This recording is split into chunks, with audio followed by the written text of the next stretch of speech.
Dice así la palabra: vinieron los de Kiriat Jearim y llevaron el arca de Jehová y la pusieron en casa de Abinadab, situada en el collado, y santificaron el Ezer su hijo para que guardase el arca de Jehová. Y desde el día que llegó el arca a Kiriat Jearim pasaron muchos días, 20 años, y toda la casa de Israel lamentaba en pos de Jehová.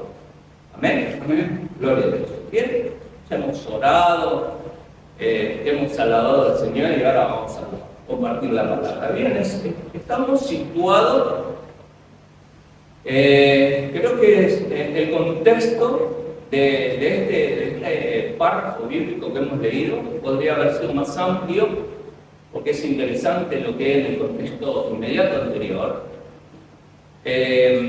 Nos situamos, creo que debe ser uno de los días más oscuros del pueblo de Israel.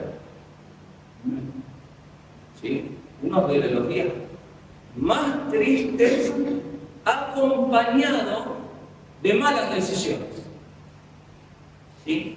Cuando uno lee el contexto, inmediatamente se da cuenta de que el pueblo de Israel se va a enfrentar con los filisteos. ¿Sí? En ese momento está Elí como el líder espiritual, y Ofni y Fines, sus hijos, que ministraban también, pero su vida era bastante desordenada, por decirlo de alguna manera. Y van a enfrentarse a los filisteos, y en el primer encuentro, en la primera batalla, 4.000 hombres del pueblo de Israel mueren. ¿Sí?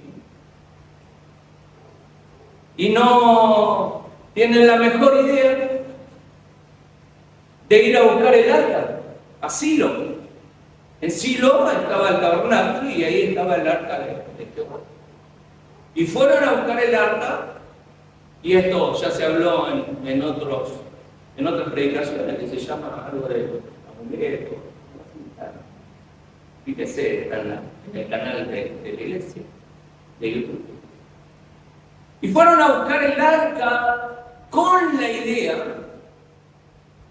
de que la presencia del arca iba a proporcionar una victoria en ellos, hasta el punto que cuando traen al arca se armó un griterío de tal magnitud que los filisteos oyeron el griterío del pueblo de Israel y tuvieron temor, porque tembló la tierra del griterío. Tuvieron temor porque los filisteos dijeron: el arca de Jehová, el Dios de Israel, está con Israel. Pero había una realidad que estaba cargada de emocionalismo. Triste pensar que el arca iba a producir una victoria. Entendamos o ilustremos esta historia. Cuando nosotros tenemos la Biblia en nuestras manos y pensamos que la Biblia va a producir algo en nosotros, no, es que la palabra va a producir en nosotros, y ponerla por obra va a traer beneficio para nuestra vida. No tenerla en la mano, sino que el contenido de la Biblia sea en nuestra vida para la gloria del nombre del Señor, y eso nos va a dar resultado. La obediencia, la voluntad de Dios, el caminar bajo la voluntad de Dios va a producir en nosotros. El arca era simplemente un objeto en el cual Dios se glorificaba en el arca, mostraba su gloria, creyendo que el arca iba a producir o iba a tener victoria. Fueron nuevamente a la batalla, y en el segundo encuentro murieron 30.000 hombres de Israel, entre los cuales estaban los hijos de Dios. ¿Y qué podemos sacar de esto en relación a lo que le produjo o lo que sucedió con los hijos de Eli? Que los hijos de Eli ya tenían una palabra. ¿Sí? Cuando uno lee en 1 Samuel capítulo 2, versículos 33 y 34, dice, y todos los nacidos, le viene una palabra de Dios para Elí, y le dice, y todos los nacidos en tu casa morirán en la plenitud de la edad, en el mejor momento de la edad. Y esto te será por señal, esto acontecerá a tus 2 hijos o mis fines. Ambos morirán el mismo día. Había una palabra de Dios. Podemos decir de advertencia. Queda como un poco fuerte la palabra de advertencia, pero es la realidad. Dios haciéndole saber. Dios haciéndole entender. Nada de lo que nosotros hagamos fuera de la voluntad de Dios no va a venir una corrección de parte de Dios. Siempre que hagamos algo en contra de la voluntad de Dios, Dios va a traer una corrección para nuestras vidas. Y el resultado está de acuerdo a las acciones nuestras. Si tomamos esa palabra y corregimos nuestros errores, vamos a ser bendecidos. Pero si no corregimos nuestros errores, siempre va a haber una palabra de Dios para corregirnos. De una u otra manera, Dios se va a encargar de hacerte saber las malas decisiones que uno toma para corregirlas. Y aquí, las personas que estaban viviendo en una situación bastante alejada de la voluntad de Dios, no quiero entrar en los detalles de las vidas de estas dos personas, los fines, pero eran vidas desordenadas totalmente y lo hacían a ojo al día, a la luz del día, a los ojos de todo el pueblo. Todos entendían esa realidad. Y vino una palabra para corregir las vidas de estos hombres y no fueron tomadas esas palabras. Esto nos habla que Dios todo el tiempo nos hace saber de alguna u otra manera las cosas que tenemos que corregir. Porque la palabra es clara, porque la palabra viene a nuestras vidas para corregirnos, para edificarnos. Y esa corrección nos edifica, nos hace crecer. Siempre va a haber una palabra de Dios para nuestras vidas. Todos los días va a haber cosas para corregir cuando dicen amén. De eso se trata la vida del creyente, que todos los días hay cosas para corregir. No podemos quedarnos un día sin corregir cosas. Debemos corregir cosas. Debemos corregir conforme a lo que Dios nos va marcando en nuestro caminar. Dios quiere corregir nuestra vida. Está en nuestra voluntad y en nuestras decisiones corregir las cosas que Dios nos va a ir marcando. El Espíritu Santo nos va a ir marcando todos los días cosas a corregir. ¿Cuántos dicen amén? Amén.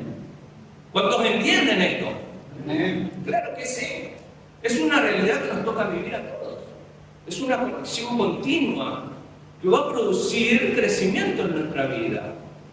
Es progresivo el crecimiento, ¿sí?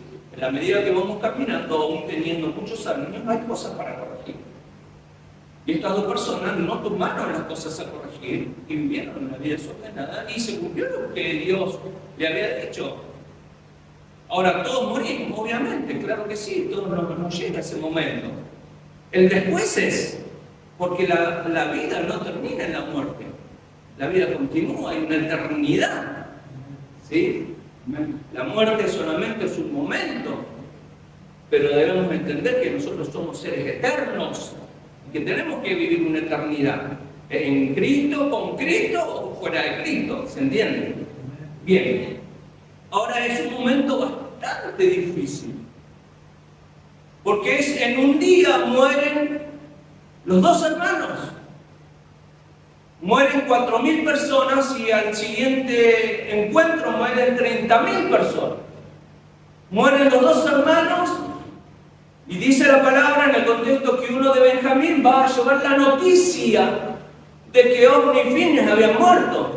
Y dice que Elí estaba sentado a la vera del camino, a la orilla del camino, esperando, teniendo en cuenta que habían llevado el arca y que no era una buena idea eso. Por las circunstancias que tocaba vivir, por las decisiones que que tocaban vivir. Y dice que cuando se le fue noticiado, cuando cae se desnuca y muere vivo.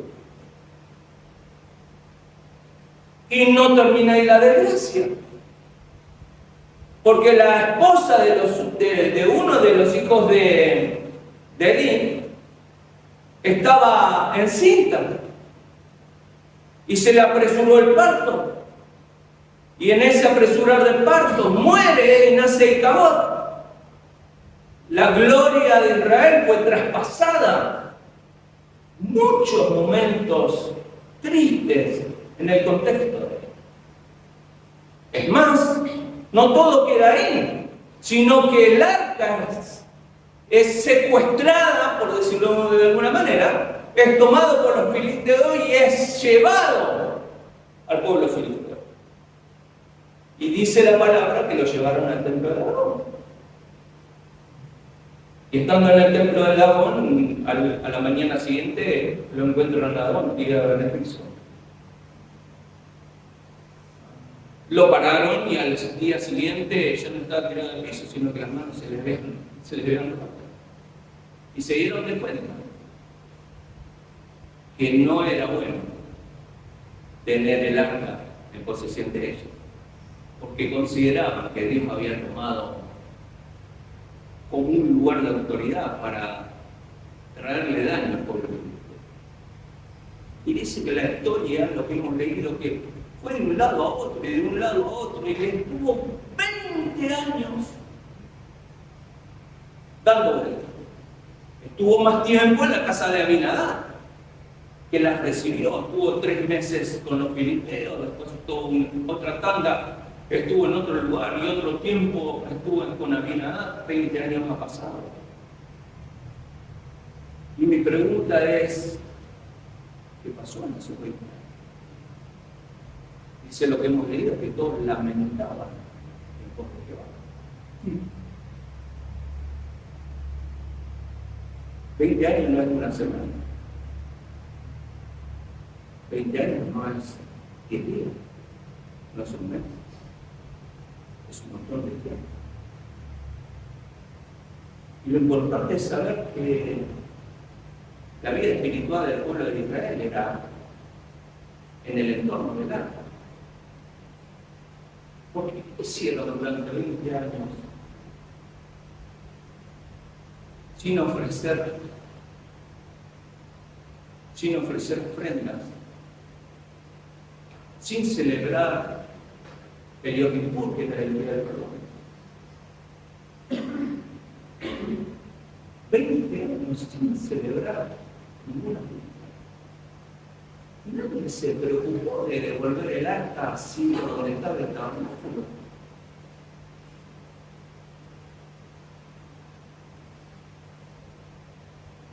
Nadie le interesó restaurar el lugar de donde todo estaba el arca. ¿Sabes qué noto acá? Insensibilidad. Insensibilidad por la presencia de Dios.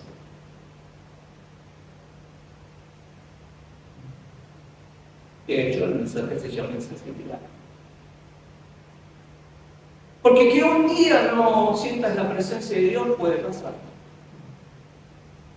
2 días puede ser que la dinámica de esos 2 días te haya llevado la inquietud, la preocupación, no sientas la presencia de Dios.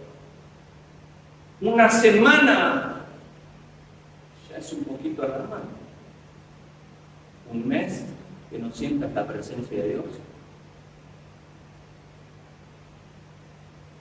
Tu lámpara roja tiene que estar vigilando. 20 años.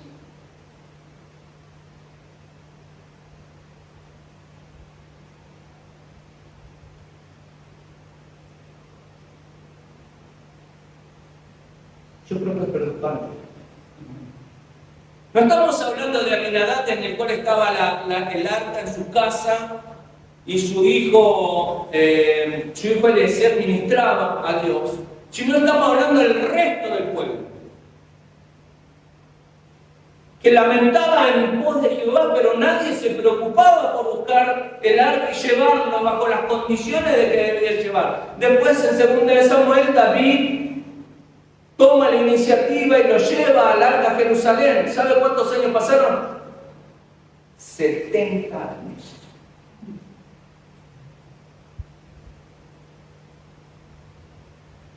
Pero en estos 20 años, ¿qué hacía el sumo sacerdote?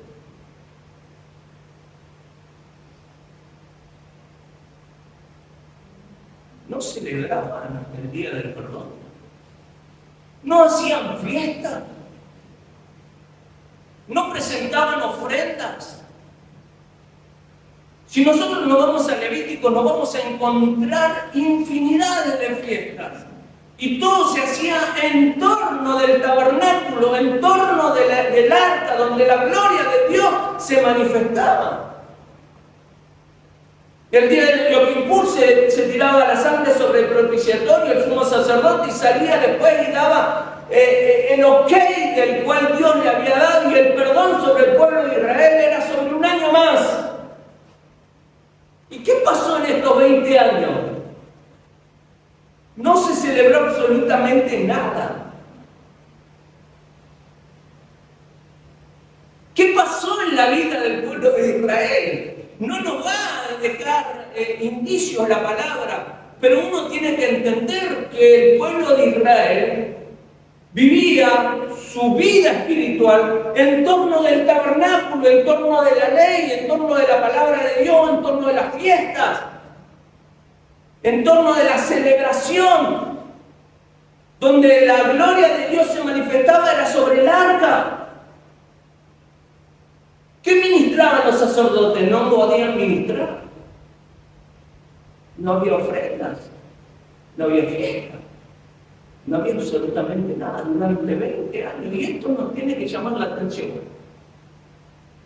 En lo personal. Porque no podemos dejar pasar un día sin sentir la presencia de Dios. Aleluya. Yo entiendo que vivimos en un tiempo de dinámica, de cuestiones sociales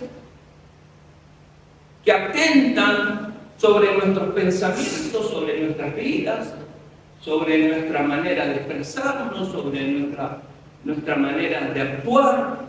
Todo el tiempo vivimos en una sociedad que va en decadencia y no podemos omitir eso. Es la realidad que nos toca vivir. Y a veces nos pega de tal manera que el día pasa y no sentimos la presencia de Dios en nuestras vidas y pasa desapercibido. El tema cuando eso se hace costumbre. El tema es cuando pasa el tiempo y la presencia de Dios no la sentís. El problema radica que vos no sientas la presencia de Dios. Es preocupante. ¿Cuántos dicen amén? Eso tiene que ser algo muy personal. No pueden pasar 20 años y no sentir nada, no estar tan cerca de la gloria, de la presencia de Dios. Somos de aquellos, y esto lo puede afirmar diciendo un amén, somos de aquellos que necesitamos buscar la presencia de Dios. Necesitamos sentarnos un momento en el día con la palabra y decirle: Señor, háblame, porque necesito que tú me hables a través de la palabra. No pueden pasar 15 días sin leer la palabra. No pueden pasar un mes sin orar, sin sentir la presencia de Dios. En la oración, cuando estás en tu casa, aun cuando estás haciendo algo y mientras estás haciendo ese algo, estás alabando y glorificando el nombre del Señor, o estás cantando una alabanza y hay algo que viene, un refrigerio a tu corazón y a tu vida, y el Señor te ministra. No puedes pasar un día sin que sientas eso. Aleluya. Tiene que ser una constante, y si no lo es, tiene que haber preocupación en nuestras vidas. No pueden pasar una semana sin que sintamos la presencia de Dios. La vida cotidianamente te lleva a que tu cabeza se inunde de preocupaciones. Por la economía, por la inseguridad, por esto, por aquello, por lo otro y por lo más allá. Pero aún en esas circunstancias debemos hacer un tiempo para sentir la presencia del Señor.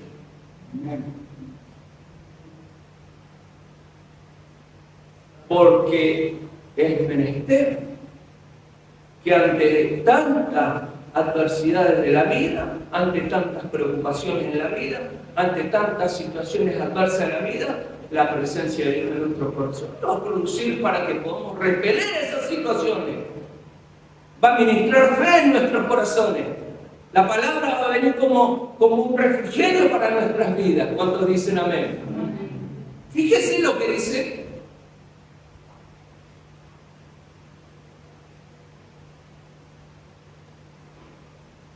En Ageo capítulo 1, versículo 14.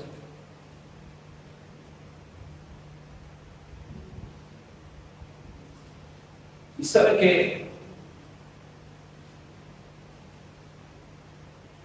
hay una frase que se utiliza mucho en este tiempo. ¿Y sabe cuál es la frase? Se perdió la cultura del trabajo. ¿Sí? Habla a la facilidad de recibir dinero sin el esfuerzo, sin hablar. Sí, de eso se trata, de que la gente no se quiere esforzar y trabajar, sino que ha perdido la cultura del trabajo. Y es una frase muy mencionada en este tiempo.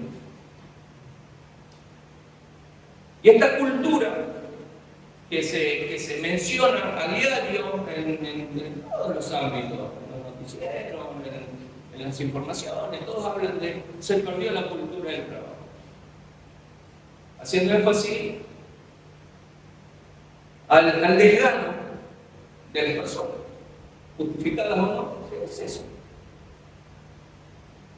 Que no perdamos la cultura de buscar la presencia de Dios.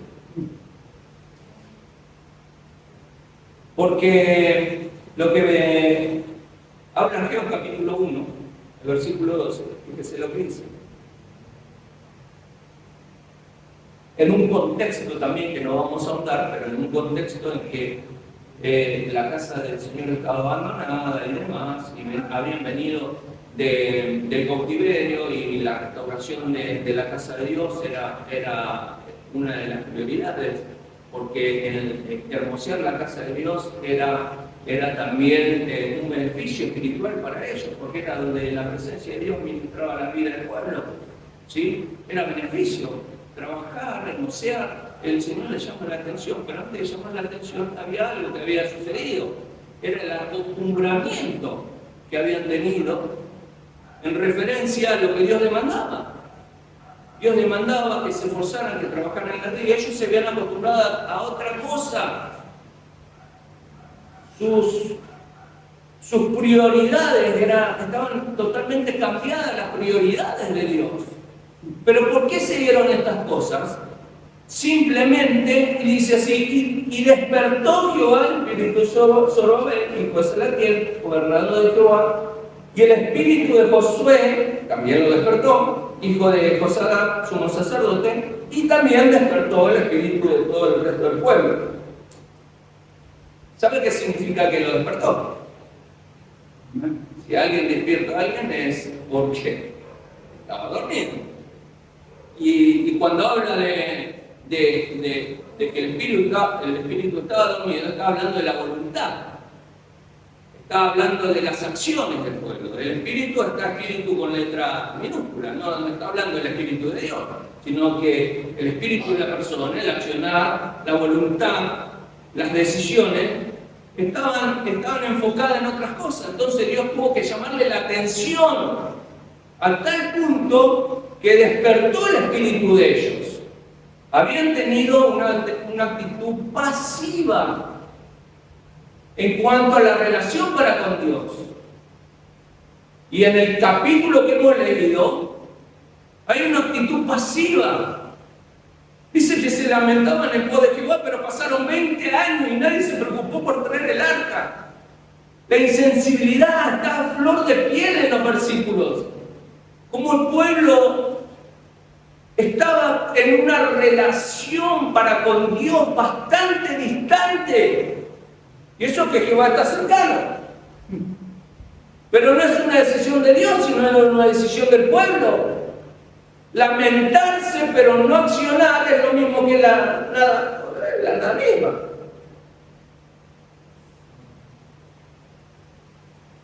Y creo algo, que vivimos en un tiempo difícil. Pero nuestros corazones tienen que tener necesidad de Dios. Gloria a Dios. No puede pasar mucho tiempo sin que sintamos la presencia de Dios. Y si pasa un día y no la sentiste, y pasa otro día y no la sentiste, tiene que haber preocupación en esta vida. Debemos sentir la presencia de Dios. Necesitamos sentir la presencia de Dios. La búsqueda a Dios tiene que ser una constante en nuestra vida. Porque cuando Él se hace sentir en nuestro corazón y nuestra mirada es distinta hacia la vida. Nuestra forma de pensar es distinta hacia la vida. Cuando la presencia de Dios gobierna y se hace sentir de una manera fuerte en nuestro corazón. Lo primero que viene a mi mente cuando uno siente la presencia de Dios fuerte, intensa en su interior, es decir, Dios está conmigo. Amén. Puedo sentirlo. Puedo sentir su presencia. El apóstol Pablo eleva esa condición y dice, si Dios con nosotros, ¿quién contra nosotros?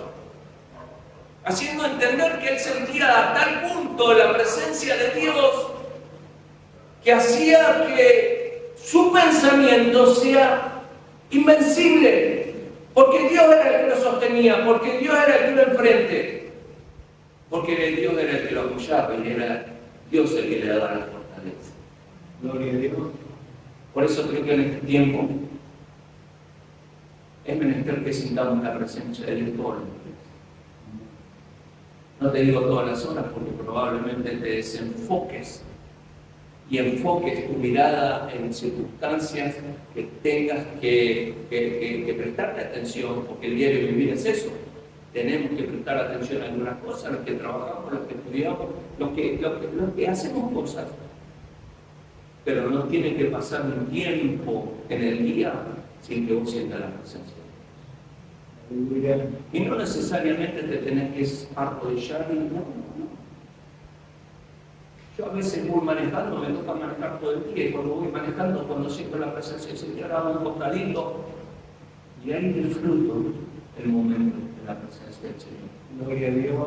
Porque te tenés que deleitar en su presencia. No puede pasar una semana sin que sienta la presencia de Dios. No puede pasar un mes. Es llamativo si pasa eso. Tienen que sonarte todas las alarmas. Tu corazón tiene que latir aceleradamente, preocupación tiene que haber en vos. Moisés dijo, si tu presencia no va conmigo, de acá no me muero. Gloria a Dios. De acá no me muero. Es necesario sentir la presencia de Dios en nuestras vidas. Porque Él es el centro de nuestras vidas. Ponete en mí. Alabado sea Dios. Exaltado.